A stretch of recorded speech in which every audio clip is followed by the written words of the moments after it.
Right, like to go through the round to speaking for the people who are now opening government. Opening up? Thanks, Nicholas. Your day, thank you. Darren, second of reference. Michael, first no preference. Stephen, P, obey, please. Paul, first, no preference. Tom, second, P. Right. Then, without further ado, I'd like to open this debate with the floor to the Prime Minister.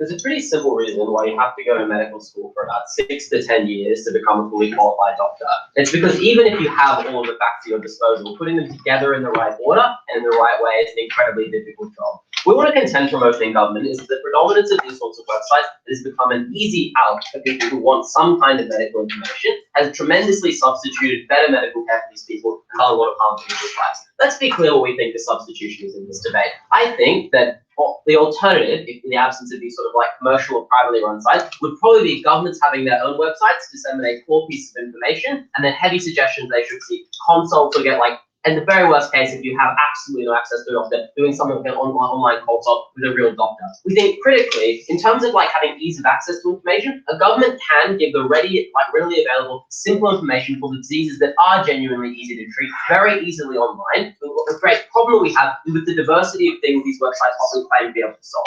I'll make two arguments. First of all, why we get worse healthcare, and second of all, why this substitutes checkups with actual doctors. First of all, why do we get worse healthcare? I think the first thing you should understand is that a lot of these websites simply do have bad information. The fact that people are now in a habit of going online for the medical information, and there is a belief that you can go and like diagnose yourself online, the information is equal to that you would get from a doctor, means that people have started to use things. There's a lot of ridiculous stuff in there, right? People who tell them stuff that is either just pseudoscience or things that are like questionably good for treating disease, like chiropractic medicine or whatever. These sorts of things do actually have a real substitute for the sort of future medical stuff that people choose to access. In a practical sense, that means they get simply worse treatment and that people don't actually cure the diseases that they have. The second thing, the reason that it's bad is even if we're not talking about websites that are just like run by quacks or pseudoscience, and like it's actually doctors who are behind at the end of the day, the first incentive these websites have is simply to sell you stuff. Remember that these are private commercial enterprises. They're not something like government or a website whose incentive is to actually just cure diseases. The thing that these websites need to do to succeed is make people want to keep using their website or be able to sell advertising space. To a large extent, that results in two things. The first of those things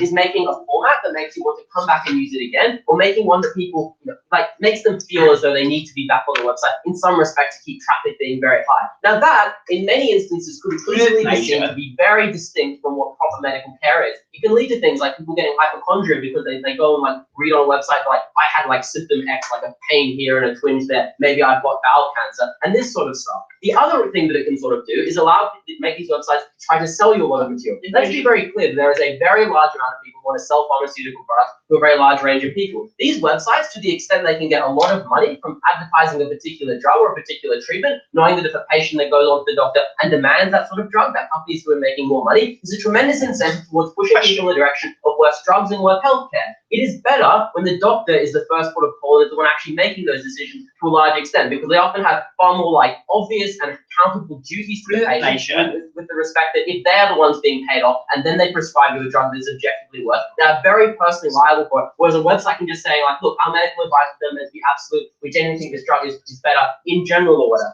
And the third reason that I think it is likely to be worse information is that it is super difficult to keep healthcare stuff up to date. Let's be very clear. Even if you read every single research paper that comes out and you genuinely have the intent to try and be on top of proper medical care, that sort of stuff is incredibly difficult to keep up to date and accurate in real time. The problem is these websites don't need to be accurate and up to date at all times. They don't need to actually be giving you the best treatments. All they need to do is have some version of reality that you think is plausible enough when you're incredibly uninformed to make you believe this website is actually useful. And in that regard, we would prefer that people accessing a government-run website, which is likely to be far more pressure on itself to stay up to date, or essentially go and talk to a doctor, who again is far more likely to give you up-to-date information. The second way in which I think you get worse healthcare is that it makes your actual interactions with doctors far worse. Let's be very clear. When you read one of these websites, even if you then go on to see an actual doctor, you come in with preconceived notions of what your symptoms are and what the cure for that sort of thing should be. The particular difficulty of this is twofold. First of all, with respect to you having a belief about what your symptoms actually are, you can say things to your doctor that lead to misdiagnoses. If you read what the type bunch of symptoms, you think, I might have this disease, and you read the other symptoms, you start to read back that list of things to a doctor. That's a very real difficulty for people with things like back pain or knee pain, where it is very subjective often, and having a preconceived notion on the part of an uneducated person, being incredibly likely to increase the chance of getting a misdiagnosis. The second reason in which it makes it worse is that you have a preconceived notion of what the treatment you want. You might have read online the cure for your knee thing is a steroid injection as opposed to an operation or something. I'm talking about specifically because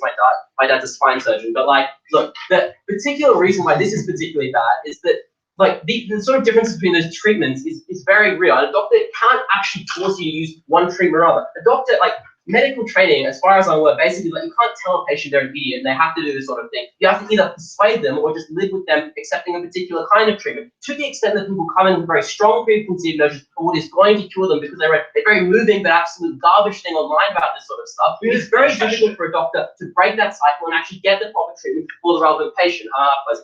When you don't have a source that relies on its reputation in order to have people going back to it, are you more or less likely to rely on folk knowledge and received wisdom rather than that objective information? I just don't think that the alternative to like e-health websites is like you asking like Timothy down the street how to cure your back pain, right? Like, I think realistically, if there are government-run websites that are equally accessible and have similar information, you're probably going to go to that. And to the extent that it is not that difficult to go to a GP, you're probably likely to go to do that sort of thing. That actually leads me on to my second argument, which is why this substitutes actual checkups. Let's be very clear, the preventative medicine, thank you, is often incredibly useful in a large degree of context. Things like examining someone with prostate or breast cancer can catch it at a very early stage. Making lifestyle changes to prevent things like diabetes can save billions of dollars of health funding and also dramatically improve the quality of people's lives. I think the very specific problem is that a lot of these checks and the things that you need to do can only really be done in person by an actual doctor, right? You can't substitute a prostate exam by reading something online, no matter how hard you objectively try. And to the extent that the rise of these websites and the belief and the habit of people trying to like diagnose themselves with just words online rather than actual physical checkup with a doctor, that has made the sort of preventative measures far worse. And let's be very clear, let's say that on net, more people are considering their healthcare on their side, but a much higher proportion of people on our side will go to the doctor. We think we still win that balance for a very specific reason. It is that when you go to a doctor, you get a pretty holistic checkup if you go to someone like a GP. They talk about all aspects of your health. They catch things you didn't even know you should be considering. That is why getting access to real doctors in person is far more important than even the sheer amount of knowledge or the amount of people who are considering their health. Because the average person is so uninformed and so unable to actually do good things for their health that we need to prevent that substitution towards being away from actual doctors. At the end of the day, there is a lot of quackery on the internet. It is very hard to get it right, even if you're not reading something written by a quack. Prefer people go to doctors, prefer their rabbit stuff on the website for base.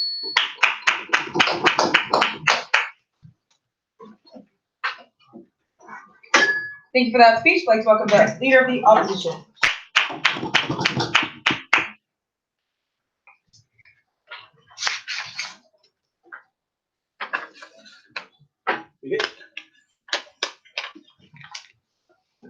Three bits of rebuttal, followed by an argument of why it's quite significantly better information. Second of all, why we win on their metric of getting people into the examining halls of hospitals. First thing John tells us is that WebMD and such websites have an incentive to sell you stuff and an incentive to make you come back and use it. The first thing I would note is many official medical organizations, be it a hospital or private clinic, has a similar incentive to sell you those things as well. So it's not all clear why the information they provide would be differently motivated. But second of all, no, if WebMD gives you a particular treatment and pushes it really hard in a sort of biased way that they think happens, as opposed to presenting you with a range of options, and it goes dreadfully wrong for you, then fine, they can like sort of justify it perhaps legally. But the point is that person's never going to come back and use that again, which means less word traffic, less word of mouth that spreads, and often in communities or like hotspots and areas, that means a significant drop in traffic and the sources of revenue they care about. Ergo, lots of these companies have been incented to present these options as fairly neutral or give you the choice by weighing up pros and cons between them. It isn't sort of like it's a picture they think it is. The second thing they say is it is hard to keep this information up to date. I mean, what's the comparative here, right? Like, surely the stretched NHS budget, who cares about putting nurses and doctors in the halls of hospitals in London? No, thank you. has way less budget and incentive to keep this random website that no one probably cares that much about.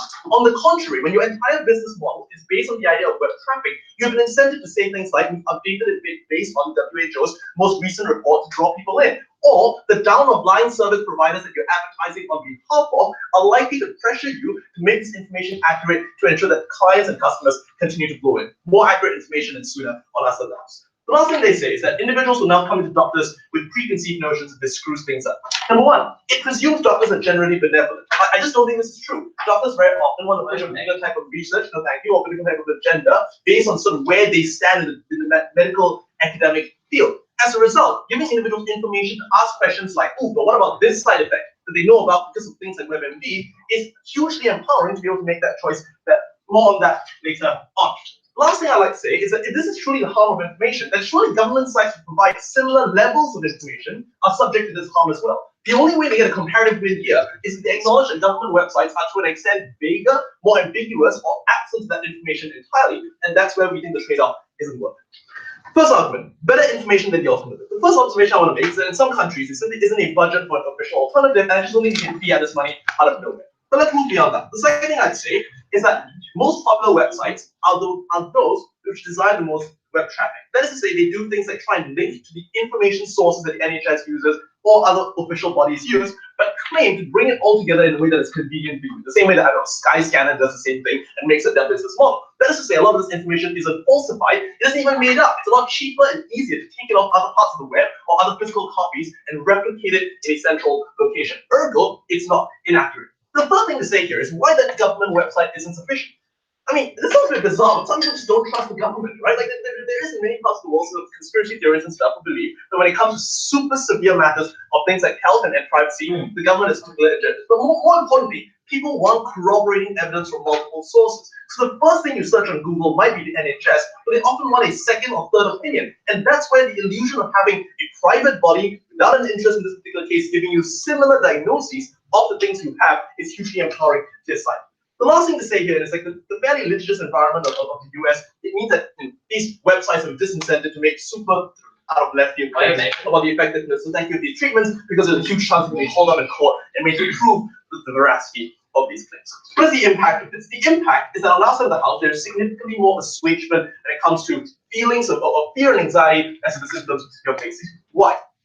Because we think it breaks a significant confirmation bias that comes from looking at a symptom in the morning and feeling shit. Whatever I have, because thank you, a particularly damaging condition. So in the status quo right now, you think about the symptoms you have, you sort of go, oh, maybe I have cancer, you search for that, and then that sort of leads you to a cycle of confirming that. On our side of the house, that changes. Why? On these centrally controlled websites, as opposed to the NHS version where it says, do you have cancer? Here are some conditions. The fact that there's a hub and network of information means two things. Number one, it means that you type in the symptoms you have, and one of those things might be the worst case scenario.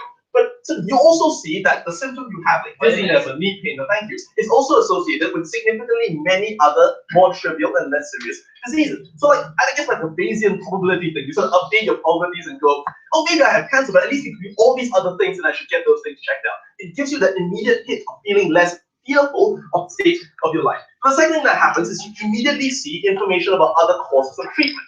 Why? Commercial incentives present you all this information. So thank you, so that they get revenue from you clicking on and moving to those websites to seek those treatments. And knowing what those causes of treatment are, being able to ask your doctor questions about the pros and cons of those things is massively empowering. Because doctors often try to push certain treatments on you, and being able to push back against those things means that you're more empowered as a patient to make a choice that trades these things off based on what your life requires. Go ahead. Alright, so if I'm out of breath, my instinctive reaction might be that, maybe I need to go to the gym or I'm just a bit stressed, etc. When I go onto your website, it lists a whole host of horrific things it could be. Why is that not going to make me more worried rather than less worried? Cool. So I think that's not exactly the type of case we're talking about, right? So the less worried case is when you've got a potentially very frightening symptom and it helps you reevaluate. This is the other side of the argument we're going to make now.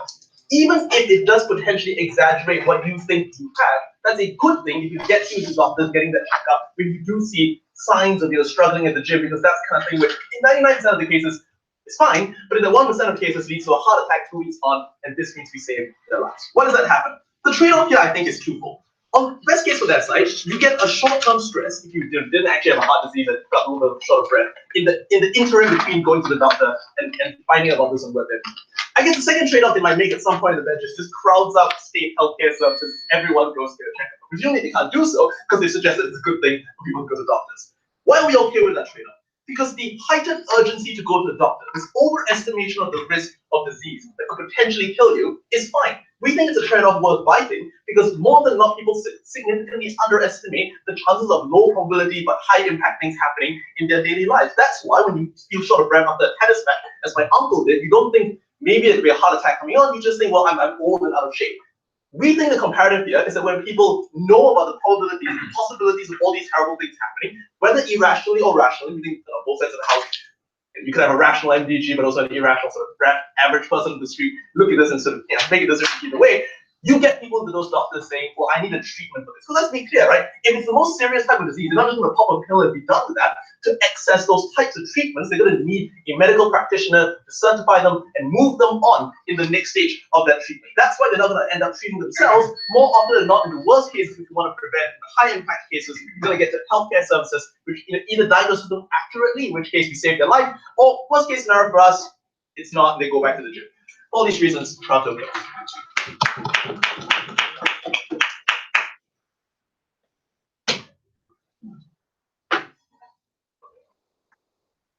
Thank you for that speech. I'd like to welcome the Deputy Prime Minister.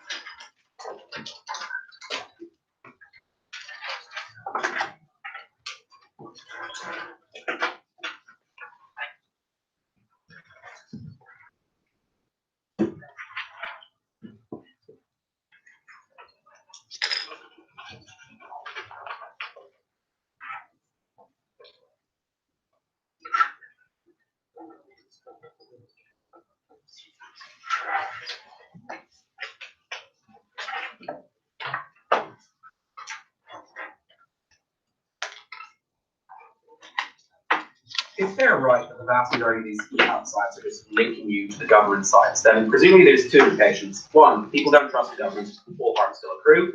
Two, like on a trivial note, like if you are just linking the information, presumably there also means there has to be some more false information out there when you have a huge number of multiplicity of these sites. We think more bad information is bad, it's only good information that's good.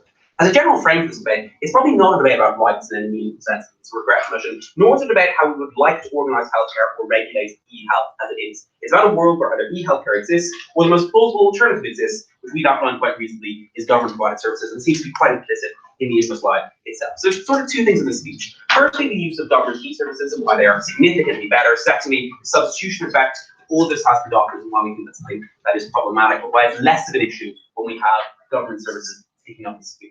And just to start with this thing on government services versus private ones. So Teck says some countries don't have enough money to be able to put up a service themselves. The internet is global and other countries exist. As a consequence, if you have access to the internet, which you need to do to have any of the benefits on any side of the house, you can use other countries. And presumably if your country doesn't have one, it'll be using, or Google will naturally put you to another country's one if you type in any separate thing regarding health on Google. Similarly, all this need to corroborate information they know about. If there are multiple countries, all of which presumably will be aiming to have their own service there, which they will access as much as possible, you still have the ability to corroborate information. So all the things they talk about in the importance of there being multiplicity, we get. The only difference is that everything on our side is regulated, everything is generally government-based. We think that's something that is significant. So let's weigh up the different points of knowledge and points of access. Private corporations have a profit incentive. Some might be altruistic, but the vast majority are unlikely to be. Government-regulated websites, in the best case, like NHS Online, do not have this incentive and are only there to provide information that is beneficial to the public. We think that's something that is a good thing. Even if it is the case, there are still some private corporations based around regulated healthcare. We still think the information they provide is significantly better, given the huge degree of professional indemnity insurance they have to pay if anything goes wrong. And that's something that is significantly important. So why is it important to people using government websites on our side? And I'd just like to respond to the weird question I got from closing up. Because their logic is that businesses need reputation. People are perfect economists and know that they need their reputation, and therefore trust them because market incentives mean they would work. A couple of responses to this. Firstly, most people probably don't think like this. They trust the info in front of them and the websites that look legitimate. And if you are in any way half decent at selling a service, you will A, try to make the website look as professional as possible, and B, he'll probably do things like pay to make it the first hit on Google and displace what would otherwise be the government service that people would access if it were the first hit on Google. Private corporations have the incentive to place government-based sources of healthcare. We don't have that problem on our side. And similarly, like on the problem of anti-vaxxers not trusting it, like that's probably a problem for them themselves. They're not going to listen to any basic healthcare. We don't think there's much we can do to save them realistically. But realistically, the point is again that they're anti-linked to other government services, presumably that is harmful on both sides of the house. So how does this then play out in sort of different things for healthcare alternatives? Like John gave a number of reasons, none of really which got adequate responses. The first one is that you want to push certain forms of treatment. And this sort of applies in two ways, which really didn't get enough. The first one is that you have absolute quacks. This means they have a mere legitimacy when they are online. You don't have to actually know their real qualifications, but it is just a website that is perceiving, gives you a perception of trust you otherwise might not have. And that means they're push treatments that they want to sell. We've been told there are problems because people can be litigious. Like if you're a quack and you sell completely ineffectual treatment, that's not harmful in and of itself. You can't be sued for that. But the consequence is that if there's something serious you have wrong with you, you die because you don't get adequate treatment. We think that's a significant harm, but the current legal system doesn't actually provide for it. There's a lacuna in the law, and we find that extraordinarily problematic. Secondly, even if it's just this weird neutral presentation, you are heavily going to be biased towards selling certain forms of things because presumably that's how you make money. And if that is the case, we think that's something that again is extraordinarily dangerous. You're pushing people and trying to make it as neutral as possible, but everything sort of leads to the same conclusion. This is ultimately what you wanted. And presumably again, you're not going to sell something actively dangerous, but it is something that's unlikely to be the most effective means of treating people. And if the basic consequence is that most people end up getting treated less well and have more pain in their lives, that is something we still think is a significant harm to the vast majority of people. So the second half of John's speech was about supposed harms that happen when patients are able to access information about symptoms that they may have. If the government is also providing that information as per your model, how does that not create exactly the kind of harms that he was talking about if you believe that? Why is the second half of the speech wrong? It's completely wrong. The problem is when you have websites that push you towards certain things, the ultimate consequence they also have is to say that certain forms of symptoms are resulting in certain diseases. They may have, I don't know, a private corporation paying to try and push people towards, because that would be a logical profit. When it's a government source, it's always going to be saying you should always seek doctors' advice, that they are always the ones who know best, and that they're the ones who need to get the ultimate diagnosis in this case. That's why it's completely different, and that's why it's completely successful from our side. What are the other four issues we pretty much have with these forms of websites as they exist in the market?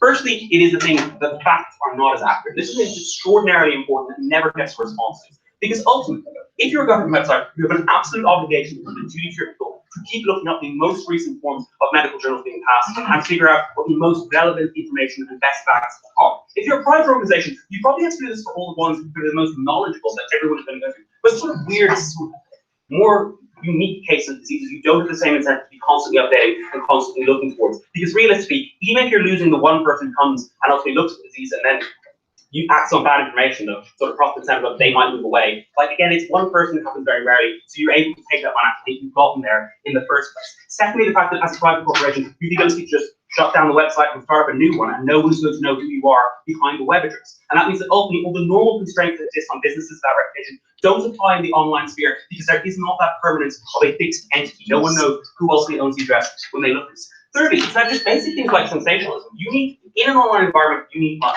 The way you get that is you need people to click on your website. That does mean you have some element of sensationalism. You think people will want to come back to you and will want to seek your advice above other people. It is something that everything is going, it's trying to tell people that things are going terrible and they need to go to you to figure out what it might be. We think even if it's not going to be the most extreme possible case, any element of sensationalism in healthcare that makes people do irrational things is probably bad for them, and we'd like to see less. Fifthly, it's probably just an element that they try to trap you into them to some degree of repeat usage that's pointed out by text. We think that's something that is not the intent to push people towards a doctor that cures their problems, but keep having people coming back and back looking for more and more symptoms. I think all of that is bad. Secondly, briefly, substitution effect in doctors. Like John points out how this can make you extraordinarily confrontational within a healthcare system. We think that's something that is problematic in terms of getting worse treatment for you, but also in the case that you're just wasting time until doctors are convinced they know what's best. Which again, by contrast, when government websites are able to consistently say that doctors do know best and you should listen to their opinion, is something that is less problematic. In terms of doctors, we accept they have imperfections. We accept they have some perverse incentives themselves. The difference is they have significantly fewer. And more importantly, they are taught explicitly how to look for common forms of misdiagnosis in certain symptoms. They're more likely to get the correct treatment. Basic impact of that, people aren't misdiagnosed. People don't die because they get terrible treatments for what is actually a serious illness. We think that's a significant harm. We're very happy with that.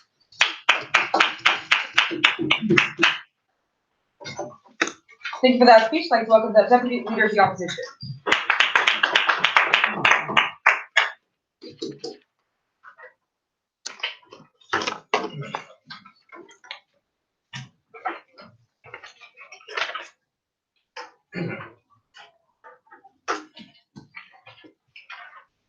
There are two general classes of complaints the opening government makes this debate. Firstly, they give us a bunch of direct attacks on e-health websites and why they think they don't work. Secondly, they claim that they substitute for proper medical treatment, and that's a worse outcome. So let's look at these two cases in turn.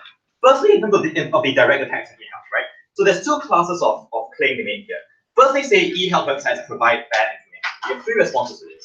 Number one, there is an incentive to keep up traffic to your site by providing good information, which over time makes you reliable and shifts you further up the Google search algorithm, right? Because bear in mind that a website doesn't make its name one day and overnight get a tremendous amount of traffic. It takes time for you to build up the reputation and a consistent base of people who are using it, discovering that it is helpful to them or isn't like grossly misdiagnosing them and makes them likely to come back. What are the nuances of this argument they give us? Firstly, it points out to you that this is amplified by the current litigious environment visually. They say there's a lacuna in the law, sure, but the more these websites exist, the more they tend to proliferate, the more likely it is there's legal action to close those specific lacunae. Secondly, it says there's an incentive for you to bias to a certain product or a certain range of providers. But that's not true, because if you bias toward a specific product or range of providers, that means you lose business from the others as well, right? You have an incentive as a website to be like a sky scanner, to provide a neutral, balanced range of products available to you that give you maximum profit, maximum revenue from all these different advertising sources and different possible sponsorship sources. Third nuance here, they say that you can just rebrand and close down your website, right? This is intelligent. But rebranding isn't cost-free, especially in the internet environment where there are so many websites competing for attention and for information. You have to work your way back up the rankings again, work your way back up the search algorithm again. So broadly speaking, there are strong incentives for you to at least be reliable in the long term, or at least for a set of these websites to be reliable enough. And that set of websites tends to be the first hit you get on Google and the one you're likely to go to, therefore. Secondly, we think that no one makes a once and for all decision to act on the information they read on a website, right? So then if you look at the website and say, oh my god, I got cancer, let's go next stage with chemotherapy, right? Generally speaking, people find out more when they see that the range of options is available to them. Crucially, you need to have these sources alongside government websites. Here's why, right? So I'll like strawman it. Say, oh, it's like everyone's a vaccine. If everyone's a vaccine denialist, it makes no difference. Yeah, but not everyone's like that, right? It's not like you're either conspiracy theorist or you're not. I think many people believe that government websites provide some information, but are skeptical, right? Like there's a fear, a general sort of skepticism about the status of big pharma, or whether or not this information is reliable. So what you want is a second opinion. You want to see a range of websites that all link to each other. See that this website has been certified to some degree by the NHS website as well. This website hasn't been generally reliable in terms of evidence. So it's a general consensus you get from the top hits that are usually reliable that pushes you towards making that decision. Thirdly, we asked you, what are the alternatives on that side of the house? Because the alternative is you want information, right? Because you're sick or you feel like you have an ailment. Your aunt comes up to you, right? Not the random person down the street John talks about, but like someone you know, a close relation who says, look, I've been doing this for the last 6 years of my life. I guarantee you this treatment works. Sweat it out, which is, by the way, a horrible idea. Don't do that. So the point is, when you have personal relations, they substitute for the information available because the number of information sources online appear to be small, those information sources you're already reluctant to trust. It makes you more likely to default to those alternatives who give you worse information. So broadly speaking, like the information you get is worse on that side of the house. That's worse for treatment on that by hypothesis of the opening case. Second, they say there are bad incentives that these e-health websites have. You have incentive to push products on you, and so on and so forth. Right? Two responses. Number one, that's generally true of healthcare providers as well. Who have an incentive to push drugs, that's the reason why antibiotics are hugely overprescribed. Who have an incentive to push procedures on you, that's why people go through lots of unnecessary checkups and unnecessary like fusion procedures as well.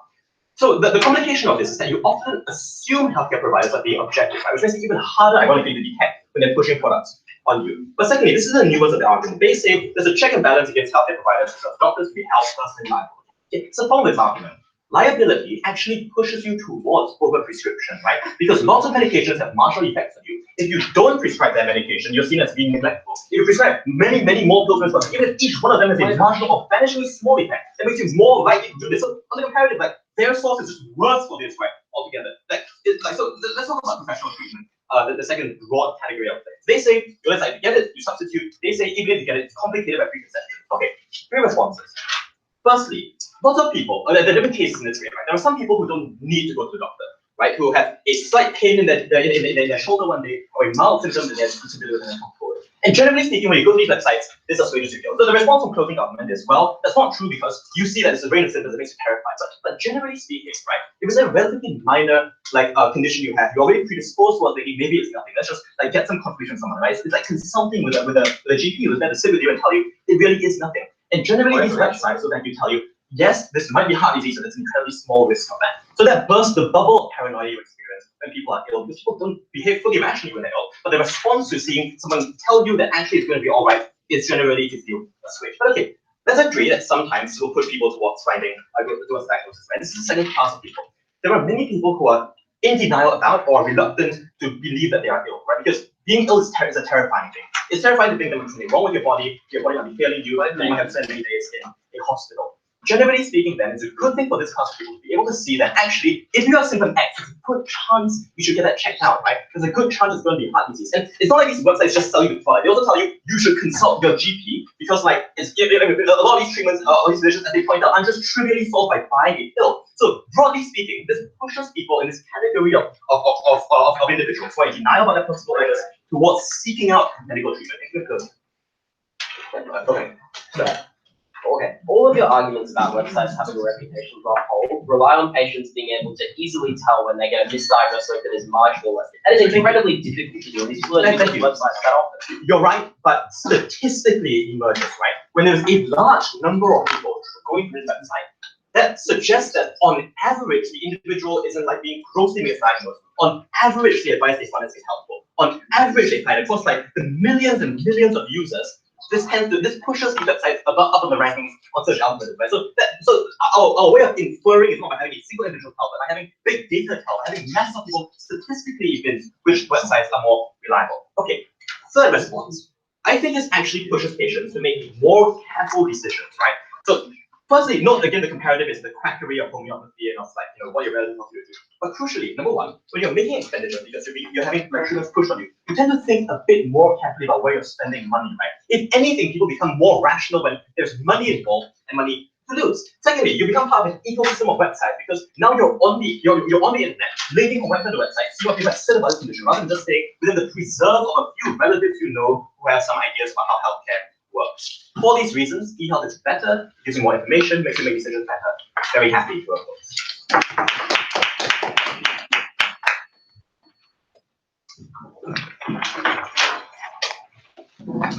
Thinking about speech, please welcome the member of government.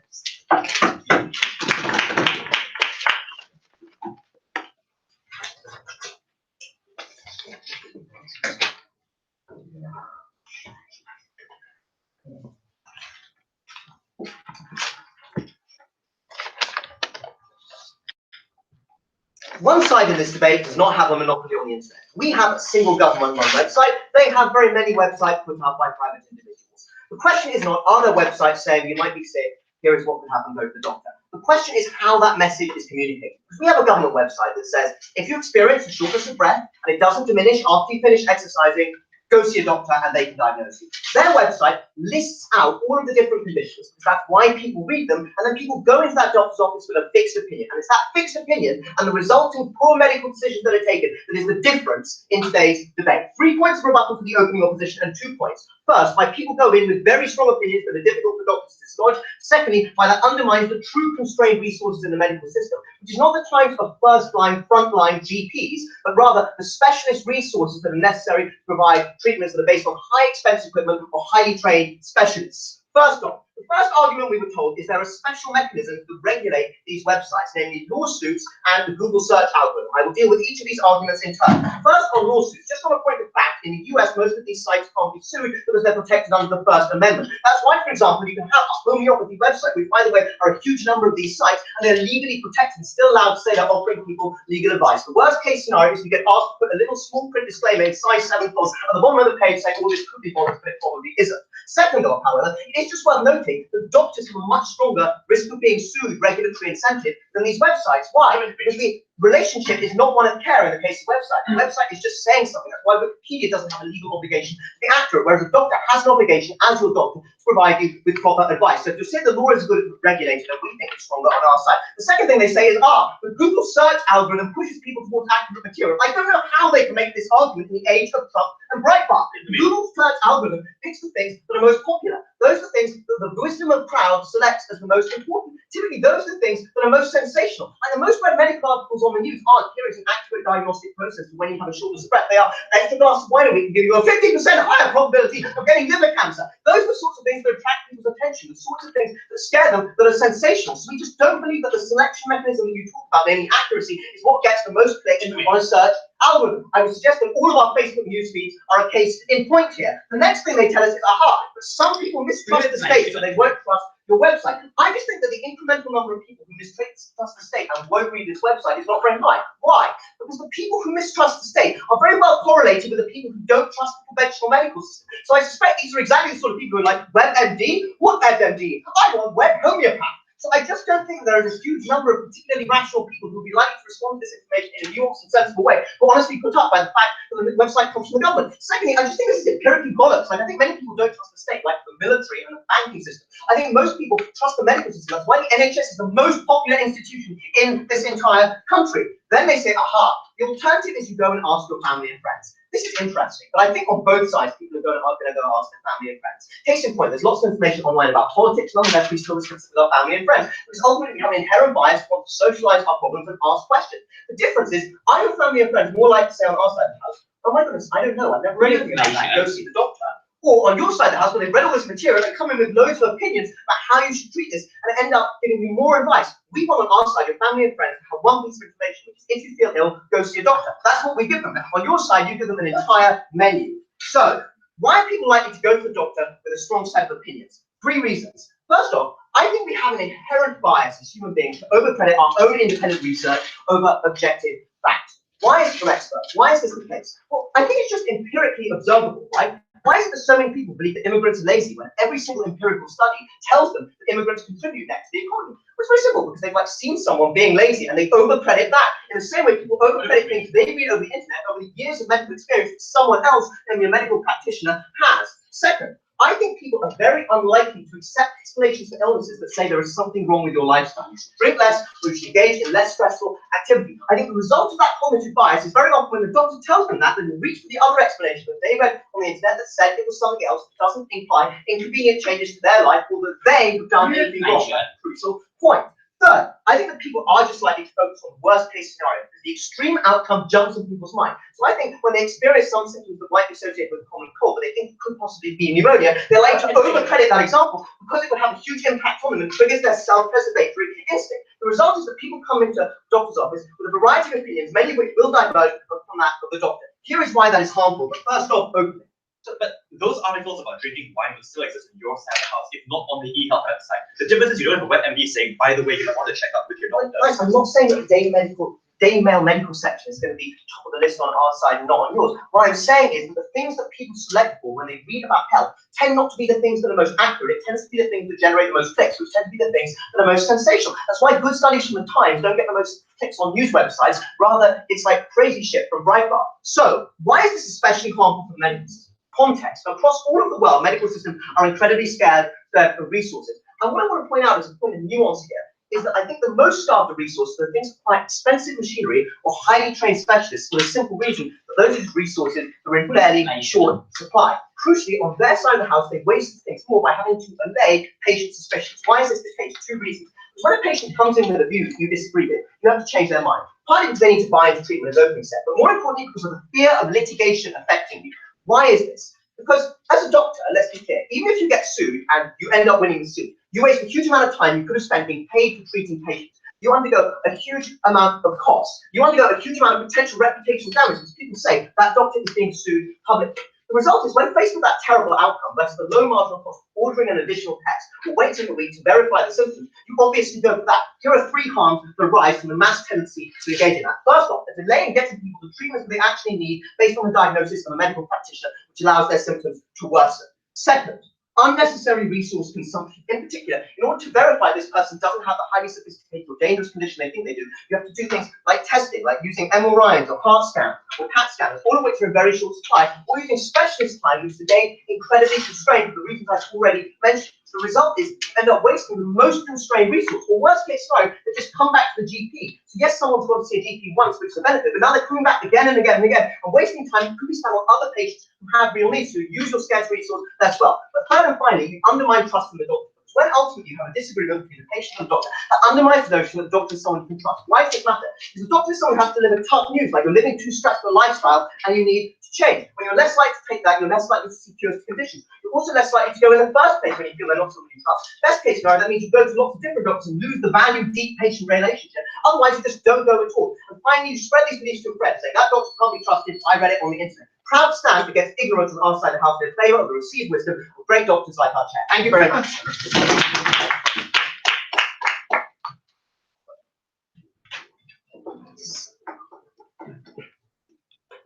Thank you for that speech. I'd like to welcome the member of the opposition.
Biggest problem that countries are facing with regard to healthcare at the moment is that healthcare costs are spiraling. There just isn't enough money to give people the treatment they need for their diseases. Therefore, the key issue in this debate is which side of the House is better able to explain what happens when people enter the treatment room, when they enter that first meeting with the doctor. What we tell you in extension is that when people come in thinking they're the experts, when people come in understandably worried about what they could potentially have, but now under the opposition model, know they could have this whole host of things which need a whole host of checks, it then puts a huge amount of pressure on doctors to provide these checks. One, because they know that if they don't, there's a great fear of lawsuits that could come their way. Two, because if they don't, these people aren't going to listen to their treatments that they could do otherwise. And this necessarily leads to the consequence of, one, for these individual patients, there being great delay in treating what they actually have. Two, on the wider macro level, huge amounts of money being misspent on very expensive treatments to satisfy the need of people who think they're experts, but who are not. And that's why what we tell you in Closing Government is the most important thing. I want to firstly deal with the government and private clash, which for some reason just takes up the majority of the debate because everyone's got to seemingly gets quite distracted. Right? We hear from opening opposition that this is expensive and therefore the private sphere needs to do this. On the other hand, we hear from also opening opposition that it's kind of like Skyscanner. We just pull things together and then we provide that information. Controversial response from Closing Government. If you're actually just pooling a huge amount of resources together, then maybe it's not that expensive for governments to provide, right? Maybe that's what needs to happen. But the real issue here, and it's the issue that we point out in a POI2 opening opposition, is what is the content of your websites, right? This opening opposition's case, and therefore followed by very well and very similarly by closing opposition, is based on the idea that these websites, right, these websites are going to list every single symptom you can have, right? And opening opposition have plausible reason why this might be the case, because we want people to understand what they could have and therefore go to the doctor as a consequence. What we tell you, building on the very correct model from opening government, which is, and they state correctly, we will say, like, you know, obviously if you something like small, where like if it definitely is this, here's what your solution is. By any doubt, otherwise we would just say go to the doctor. Brilliant model. We then go on to explain why that's important, right? Because now it's a case of what happens when you get to the treatment.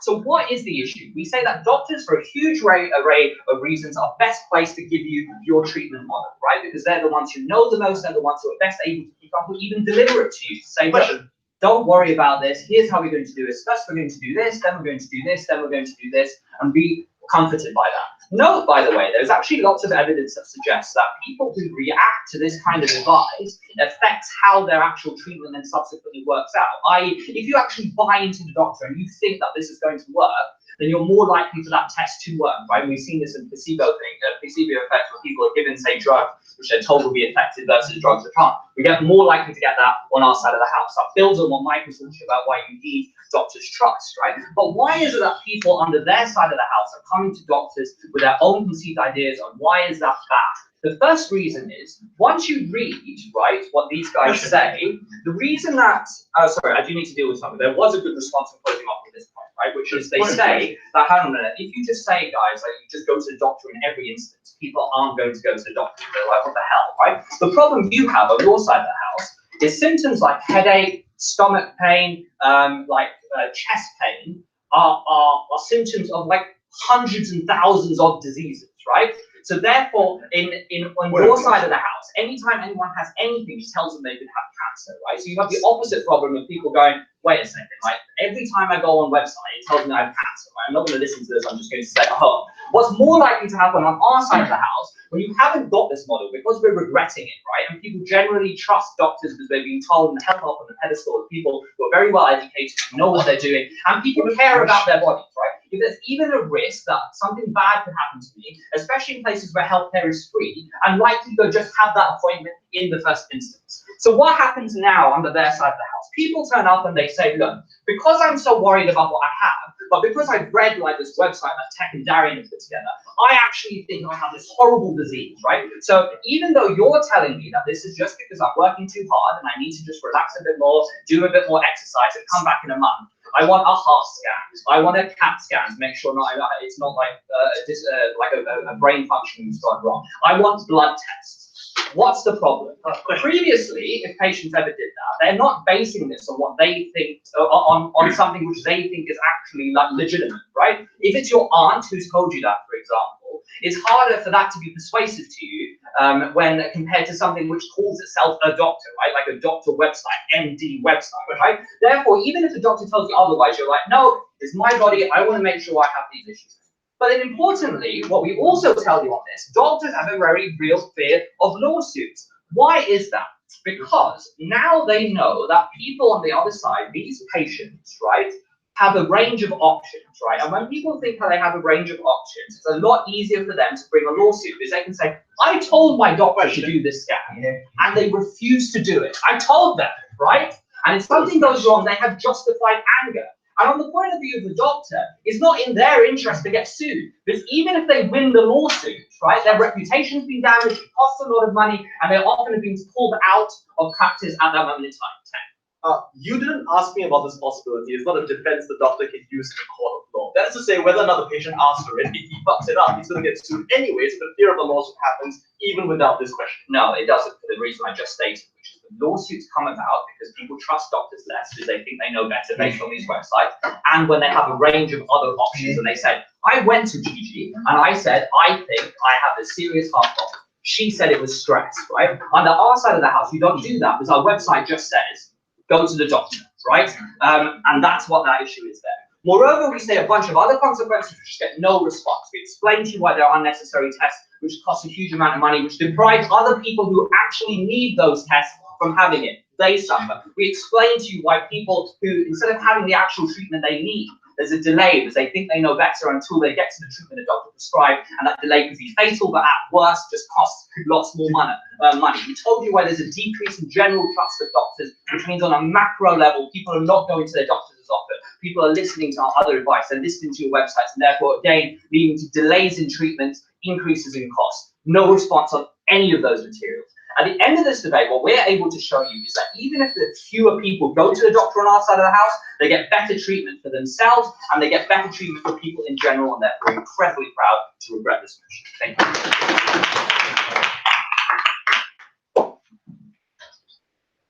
Thank you for that speech. I'd like to welcome the opposition whip.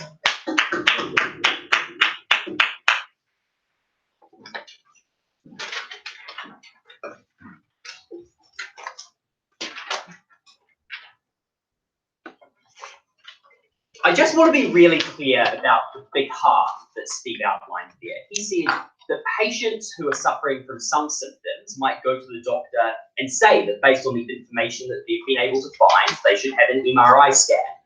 If that patient then goes on to have a heart attack because the doctor says that that's stress, then they're able to have that recourse to be able to sue, something that would exist anyway, regardless of whether they've looked that up. But note the key harm here.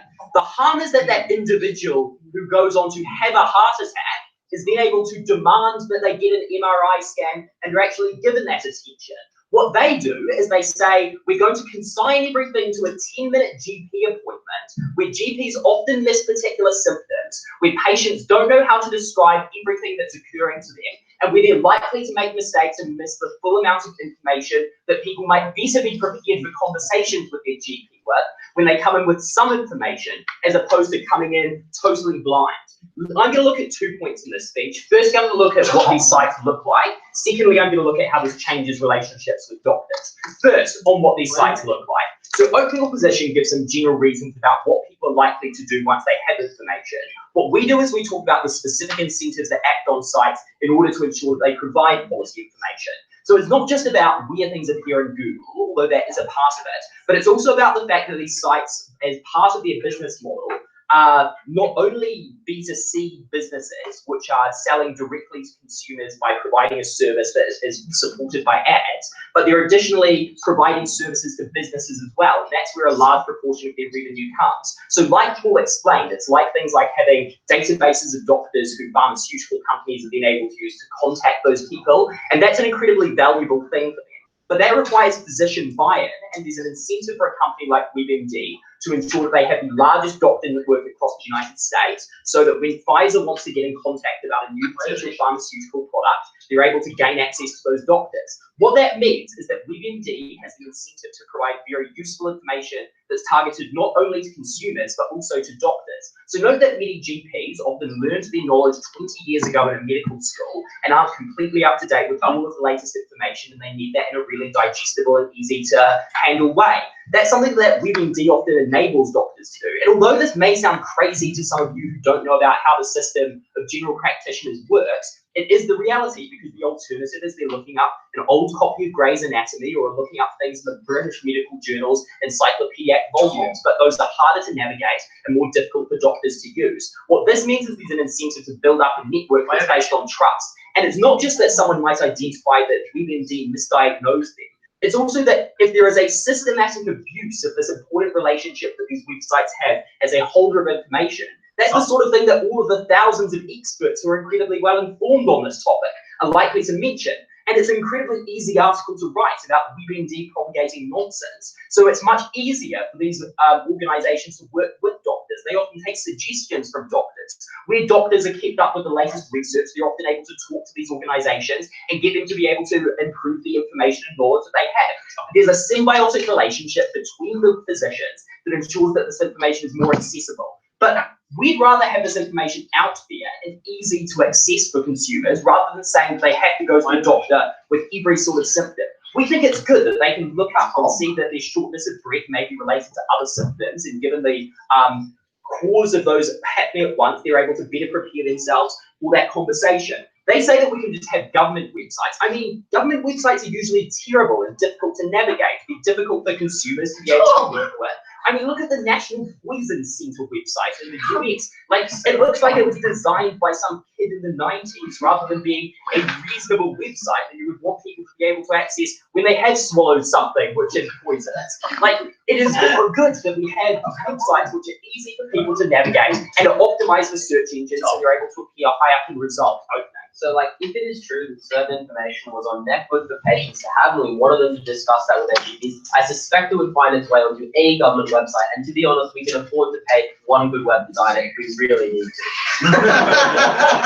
So, John, this isn't a change debate, it's a regrets motion. So you're not allowed to caveat, we're going to hire the best web designer and get the best guy in. We have to talk about governments as they work, and governments given the sites that they create. And expecting that governments would have automatically stepped in and served an unmet consumer need in the absence of a good profit-driven alternative. That is incredibly unlikely, because governments, in the absence of these sites, wouldn't necessarily have innovated in this way and moved into that market. No, thank you. Now let's look at how this changes the doctor relationship. So closing government wants to talk a lot about people come in with a very specific idea of what their symptom is and have self-diagnosed their disease and are inflexible in terms of being able to change that diagnosis when they talk to their doctor. This contradicted all of the material where they talk about how doctors are incredibly trusted and why people are still going to be driven towards going to those individuals. But furthermore, let's look at what you get on these sites. So you're not presented with, you definitely have bowel cancer. You're given a list of 20 diseases which are related to the symptoms that you're experiencing. So you usually don't have the idea of which one of those are.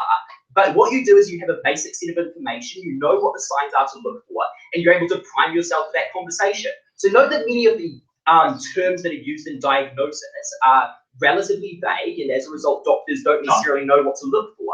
if you may be having a heart attack, it's good that you're able to be pre-prepared as to what having a feeling of impending doom, one of the main symptoms that's characterizing that, looks like. And furthermore, given that people often experience diseases in different ways and we systematically misdiagnose certain individuals as a result of being part of population groups who are atypical, it's important that we have that information out there so people can access that in a customized way and have that database available to everyone. What do we hear on this? So they tell us that you're going to have massive amounts of overuse of specialist treatment as a result of the threat of suing.